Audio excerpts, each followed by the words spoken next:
Hello అండి, welcome to best kitchen. నేను మీ రాధికాని. Best కిచెన్లో ఈరోజు నేను చేయబోతున్న రెసిపీ ఎంతో టేస్టీగా ఉండే ఎగ్ దమ్ బిర్యానీ. ఈ తయారీ విధానం కూడా చాలా సింపుల్ అండి. ఈ ఎగ్స్ని మనం మసాలాల్లో ఫ్రై చేయడం వల్ల ఈ బిర్యానీ చాలా ఫ్లేవర్ఫుల్గా టేస్టీగా ఉంటుంది. ఈ చికెన్ దమ్ బిర్యానీనే మరిపిస్తుంది, అంత బాగుంటుంది. తప్పకుండా ఈ రెసిపీని ట్రై చేసి చూడండి. మీకు ఈ రెసిపీ నచ్చినట్లయితే తప్పకుండా మీ ఫ్రెండ్స్కి షేర్ చేయండి.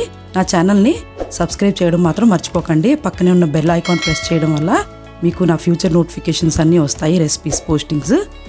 దీని తయారీ విధానం, కావాల్సిన పదార్థాలు ఇప్పుడు చూద్దాం. ముందుగా 5 ఉడికించిన కోడిగుడ్లు. ఇది బాస్మతి రైస్ అండి. నేను ఒక 300 గ్రాముల బాస్మతి రైస్ని ఈ విధంగా కడిగి నానబెట్టుకున్నాను 1 గంట సేపు. ఇప్పుడు దీన్ని ఉడికించుకోవాలి. 1 గ్లాస్ బాస్మతి రైస్కి 2 నుంచి 2.5 గ్లాసులు నీళ్లు తీసుకోవాలి అదే గ్లాస్తో. ఇప్పుడు ఇందులో ఉప్పు కాస్త ఎక్కువే పడుతుందండి, ఎందుకంటే మనం తర్వాత రైస్లో మళ్ళీ యాడ్ చేయం కాబట్టి నీళ్లు కాస్త ఉప్పుగా ఉండేలాగా చూసుకోండి.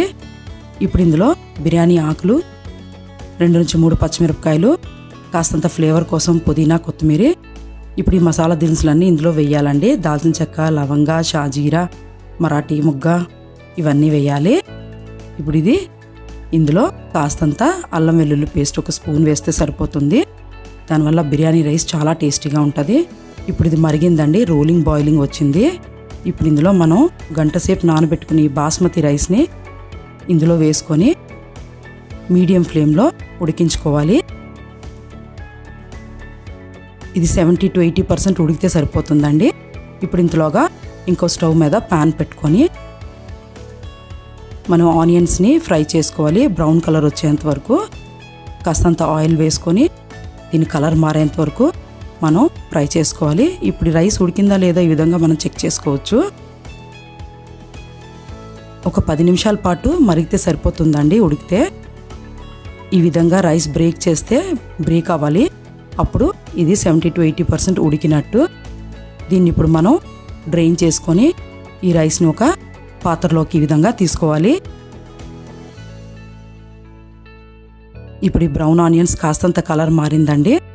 ఇది మీడియం ఫ్లేమ్లో పెట్టి ఒక 5 నుంచి 7 నిమిషాల దాకా ఈ విధంగా ఫ్రై చేసినట్టయితే ఈ ఆనియన్స్ కలర్స్ మారుతుంది. ఇప్పుడు ఇది కాస్త బ్రౌన్ కలర్లో వచ్చింది. దీన్ని మనం ఒక ప్లేట్లోకి తీసుకొని పక్కన పెట్టుకుందాం. కాస్తంత ఆయిల్ అందులోనే ఉంచుకోవాలి, ఆయిల్, ఆనియన్స్. ఇప్పుడు అందులోనే కారం, పసుపు, దాల్చిన చెక్క, లవంగా, యాలక్కాయలు, షాజీరా ఇవన్నీ కాస్తంత మసాలా పొడులు, మసాలా దినుసులు ఇందులో కూడా వేసుకోవాలి. మీకు కావాలంటే జీడిపప్పు కూడా యాడ్ చేసుకోవచ్చండి, ఇది ఆప్షనల్. ఈ విధంగా అదే ఆయిల్లో మనం ఆనియన్స్ ఎందులో అయితే ఫ్రై చేసుకున్నామో అందులోనే ఇవన్నీ ఇప్పుడు ఫ్రై చేసుకోవాలి. ఇప్పుడు మనం ఉడికించి పెట్టుకున్న ఈ కోడిగుడ్లను కూడా అదే ఆయిల్లో ఈ విధంగా ఫ్రై చేసుకోవాలి. ఒక 2 నుంచి 3 నిమిషాల వరకు. ఫ్లేమ్ లోలో ఉండేలా చూసుకోండి, లేదంటే ఇవి మాడిపోయే అవకాశం ఉంది. ఇప్పుడు ఇందులో 1 స్పూను అల్లం వెల్లుల్లి పేస్ట్ వేసుకొని పచ్చివాసన పోయేంత వరకు 1 నిమిషం లేక 2 నిమిషాల దాకా ఫ్రై చేసుకోవాలి. ఇప్పుడు 1 స్పూన్ గరం మసాలా పొడి, 1 స్పూన్ ధనియాల పొడి, కాస్తంత పుదీనా, కొత్తిమీర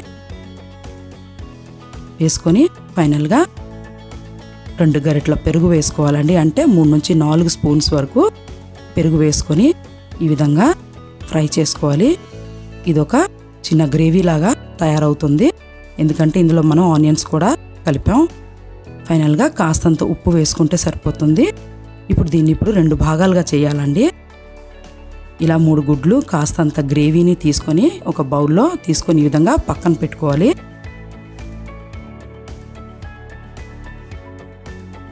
ఇప్పుడు మిగిలిన మిశ్రమం మీద, గ్రేవీ మీద మనం ఈ ఉడికించి పెట్టుకున్న ఈ బాస్మతి రైస్ని ఈ విధంగా ఈవెన్గా స్ప్రెడ్ చేసుకోవాలి.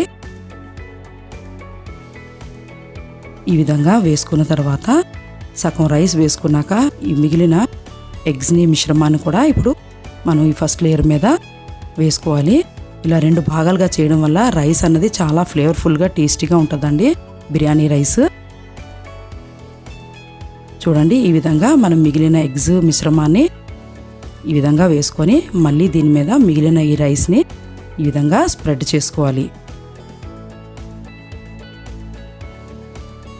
ఇప్పుడు ఫైనల్గా మనం కాస్త నెయ్యి, ఈ గీ వేయడం వల్ల కూడా బిర్యానీ రైస్ అనేది చాలా చాలా టేస్టీగా ఉంటుంది. కాస్తంత కుంకుమ పువ్వు, సాఫ్రాన్ వాటర్ వేడి నీళ్ళల్లో కలుపుకొని ఈ విధంగా వేసుకోవడం వల్ల రైస్ అనేది మనకి గ్రెయిన్స్ కలర్స్గా కనబడుతుంది. దానివల్ల బిర్యానీ చాలా అందంగా ఉంటుంది. ఇప్పుడు ఫైనల్గా మనం ఫ్రై చేసుకున్న ఈ బ్రౌన్ ఆనియన్స్ని దీని మీద వేసుకోవాలి. ఇప్పుడు మిగిలిన పుదీనా, కొత్తిమీరని కూడా దీని మీద వేసుకోవాలి. అంతేనండి, ఇప్పుడు దమ్కి ఈ రైస్ అనేది రెడీ అయ్యింది. కొంచెం అంతా హాట్ వాటర్ మనం రైస్ని ఉడికించిన ఆ నీరుని మరి కాస్త అందులో వేసుకోవడం వల్ల రైస్ అనేది పర్ఫెక్ట్గా ఉడుకుతుంది. ఇప్పుడు ఫైనల్గా ఈ విధంగా మూత పెట్టుకొని మనం స్టవ్ ఆన్ చేసుకొని ఈ విధంగా ఇక్కడ పక్కనే ఉన్న ఈ చిన్న హోల్ని కూడా నేను లవంగాతో క్లోజ్ చేశానండి. ఇప్పుడు ఇది పర్ఫెక్ట్గా ఎయిర్ టైట్ అయింది. దీన్ని ఉడికించే ప్రాసెస్ 10 నిమిషాలు మీడియం ఫ్లేము, 10 నిమిషాలు లో ఫ్లేమ్లో ఉడికించుకుంటే సరిపోతుందండి. అంటే మొత్తం 20 నిమిషాలు అయిందండి. ఇప్పుడు మనం తీసి చూసినట్టయితే ఇది పర్ఫెక్ట్గా ఉడికిందండి. రైస్ చూడండి ఎంత పొడి పొడిలాడుతూ కలర్ఫుల్గా ఉంది. కింద కూడా మనకి కొంచెం కూడా మాడలేదు. మనం ఎక్స్ట్రా కాస్తంత వాటర్ వేయడం వల్ల రైస్ పర్ఫెక్ట్గా ఉంది. చూడండి ఎంత ఫ్లఫీగా ఉందో, పొడి పొడిగా ఉందో రైస్. ఇది చాలా చాలా టేస్టీగా ఉంటుందండి. తప్పకుండా మీరు ఎగ్ దమ్ బిర్యానీని, ఈ రెసిపీని ట్రై చేసి చూడండి. చాలా చాలా బాగుంటుంది. ఇంట్లో అందరూ చాలా ఇష్టంగా తింటారు. నేను చెప్పినట్టు ఇది చికెన్ దమ్ బిర్యానీని కూడా మరిపించినట్టుగా ఉంటుంది. దీన్ని మనం పెరుగు రైతాతో తింటే చాలా చాలా బాగుంటుంది. తప్పకుండా మీరు ట్రై చేసి ఈ రెసిపీని మీరు ఫీడ్బ్యాక్ని పోస్ట్ చేయండి, కామెంట్ చేయండి. మరిన్ని వెరైటీ రెసిపీస్ కోసం నా ఛానల్ని వాచ్ చేయండి. Thank you for watching.